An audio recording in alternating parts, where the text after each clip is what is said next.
السلام علیکم۔ میرا نام مریم ہے۔ میرے ابا جان میرے بچپن میں ہی وفات پا چکے تھے۔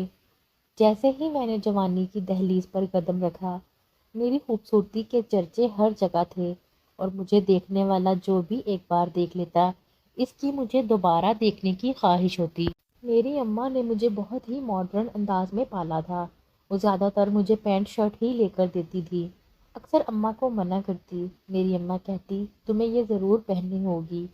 میری اماں نے مجھے ایک دکان پر ملازم کے طور پر نوکری کرنے کے لیے لگوا دیا تھا اور ہر روز مجھے ایک ڈبہ دے کر اس کا دکان پر بھیج دیتی۔ میں نے اماں کو کہا کہ مجھ سے یہ روز روز کا جھنجھٹ نہیں پالا جاتا، لیکن میری اماں مجھے کہتی تمہیں یہ کام ضرور کرنا پڑے گا۔ لوگ میری جانب ہی عجیب نظروں سے دیکھتے۔ میری ماں کو اس بات کی کوئی فکر نہیں تھی۔ ابا کی وفات سے پہلے اماں کا رویہ بالکل بھی ایسا نہیں تھا، لیکن ابا کی وفات کے بعد اماں کے طور طریقے مکمل طور پر بدل چکے تھے۔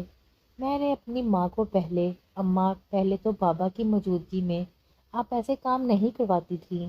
اماں کہنے لگی میں تم سے کوئی بھی کام نہیں کرواتی، صرف ایک ڈبہ لانے کے لیے ہی بھیجتی ہوں۔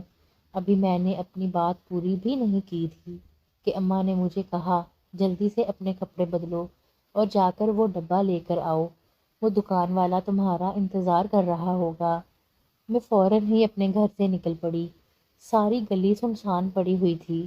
مجھے بہت ہی زیادہ ڈر لگ رہا تھا کہ اماں کو اس ٹائم مجھے بھیجنے کی کیا ضرورت پڑی تھی، لیکن میری ماں کو میری ذرا برابر بھی پرواہ نہیں تھی۔ میں نے سامنے والی نکر ہی مڑی تھی کہ مجھے اپنے پیچھے کسی کی آواز آئی۔ جیسے ہی میں نے پیچھے مڑ کر دیکھا، وہاں پر ہماری گلی کا ایک لڑکا اسلام کھڑا تھا۔ وہ مجھے کہنے لگا تم اتنی دوپہر کو کہاں جا رہی ہو؟ میں نے اسے کہا تم کون ہوتے ہو مجھ سے یہ سوال کرنے والے؟ وہ بار بار مجھ سے عجیب قسم کے سوال کر رہا تھا۔ مجھے اس سے شدید قسم کی الجھن محسوس ہو رہی تھی۔ وہ مجھے کہنے لگا میں آپ کا بہت ہی زیادہ ہمدرد ہوں، آپ جو کام کر رہی ہیں وہ غلط ہے، آپ مت کریں۔ مجھے سمجھ نہیں آ رہا تھا کہ وہ کس کام کی بات کر رہا ہے۔ میں نے اسے کہا دفع ہو جاؤ، آئندہ میرے راستے میں مت آنا۔ میرا اتنا کہنے کی دیر تھی کہ وہ لڑکا میرے راستے سے ہٹ گیا۔ جیسے ہی میں دکان کے اندر داخل ہوئی، میں نے انکل کو اس ڈبے کا کہا۔ اس انکل نے اپنے سارے کام چھوڑ کر وہ ڈبہ مجھے تھما دیا۔ نہ جانے اس ڈبے کے اندر کیا تھا، مجھے دیکھنے کی اجازت نہیں تھی۔ میں جیسے ہی گھر پہنچی، میری اماں نے وہ میرے ہاتھ سے چھین لیا اور کمرے میں لے گئیں۔ میرا تجسس بڑھتا جا رہا تھا کہ نہ جانے اس ڈبے کے اندر کیا تھا۔ مجھے اس کا راز پتہ لگانا تھا، لیکن ابھی تک میں اس راز کے بارے میں جان نہیں پائی تھی۔ اگلے دن پھر انہوں نے مجھے پینٹ شرٹ پہنا کر ڈبہ لینے کے لیے بھیج دیا۔ آج پھر وہی لڑکا میرا پیچھا کر رہا تھا۔ میں نے اسے کہا تمہاری ہمت کیسے ہوئی ہے آج پھر میرے پیچھے آنے کی، اور آئندہ تم میرے پیچھے آئے میں تمہارا بہت برا حشر کروں گی۔ وہ مجھے کہنے لگا تمہاری زندگی کے دن بہت ہی کم رہ گئے ہیں۔ میں نے کہا تم مجھے دھمکیاں دینے کی کوشش مت کرو۔ وہ کہنے لگا میں تمہیں دھمکیاں نہیں دے رہا، کیا تمہیں اپنی ماں کا رویہ عجیب نہیں لگتا؟ وہ تم سے کچھ غلط کام کروا رہی ہے۔ اس کے اس طرح پوچھنے پر میں خوف زدہ ہو گئی۔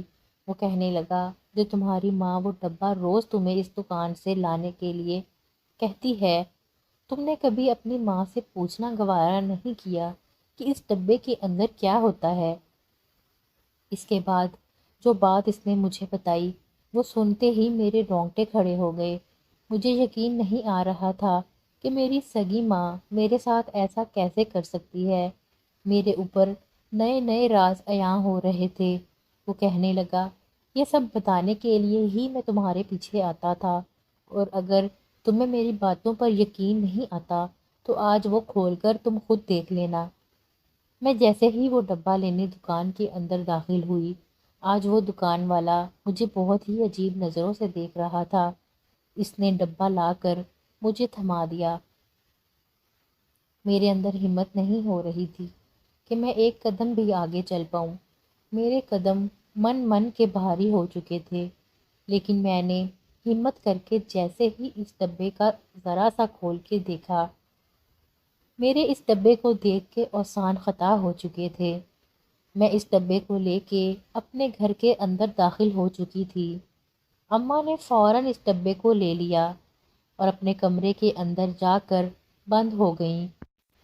جیسے ہی رات کے 12 بجے اماں اپنے کمرے سے نکل چکی تھیں، انہوں نے مجھے دیکھنے کی کوشش کی، لیکن میں نے خود کو سلانے کی مکمل طور پر ایکٹنگ کرنا شروع کر دی۔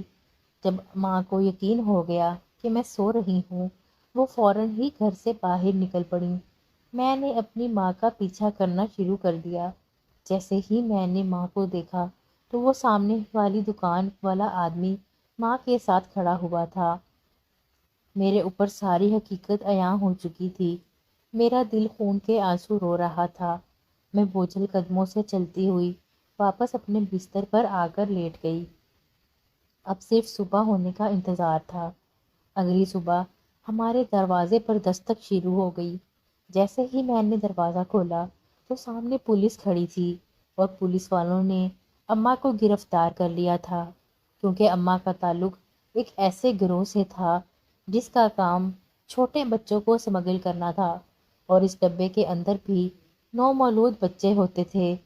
میں نے ہی پولیس والوں کو کال کر کے اپنی ماں کو گرفت میں لینے کے لیے کہا تھا، لیکن جیسے ہی میری ماں کو اس بات کا پتہ چلا، مجھے کہنے لگی، شکر ہے میں تمہاری سگی ماں نہیں ہوں۔ ان کی یہ بات سن کر میرے سر پر آسمان ٹوٹ پڑا۔ یعنی وہ میری سگی ماں بھی نہیں تھی، میرے باپ کی سوتیلی بیوی تھی، اور میں اسے اپنی سگی ماں سمجھ بیٹھی تھی۔ میری ماں کو سزا ہو چکی تھی اور میں نے اس لڑکے کے ساتھ شادی کر لی تھی جس نے مجھے اپنی ماں کے راز سے فاش کیا تھا، اور اپنی زندگی کو خوشگوار طریقے سے گزارنے لگی۔ لیکن میرے دل میں اپنی ماں کو لے کر ایک کسک ابھی تک باقی تھی۔